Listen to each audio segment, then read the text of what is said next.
Shalom, shalom, j'espère que vous allez bien.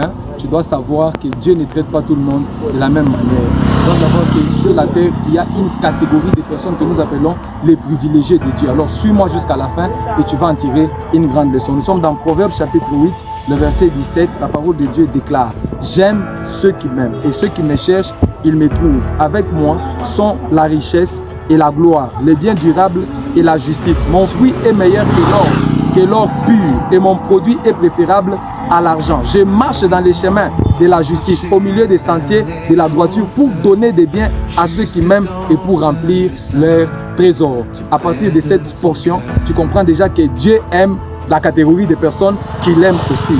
Et tu dois savoir c'est quoi aimer Dieu. Aimer Dieu, la parole de Dieu déclare: celui qui s'est fait ami du monde se rend ennemi de Dieu. Un autre verset dit: vous qui aimez l'Éternel, haïssez le mal. Donc, aimer Dieu, c'est être ennemi du monde. Être ennemi du monde ne veut pas dire que tu puisses aller chercher un autre endroit où vivre. Mais être ennemi du monde veut dire tout simplement que tu puisses faire la volonté de Dieu, même si le monde t'impose à faire le mal. Être ami de Dieu, c'est-à-dire refuser le mal, abandonner le mal. C'est comme ça que tu vas être quelqu'un qui aime l'Éternel. Alors, tu dois aussi savoir que Dieu marche dans les chemins droits. Dieu marche dans la justice. Dieu marche dans les sentiers de la droiture. Et si tu fais ces choses, tu vas voir que Dieu va te privilégier. L'Éternel va remplir ton trésor. L'Éternel va te remplir de bonnes choses, de biens durables.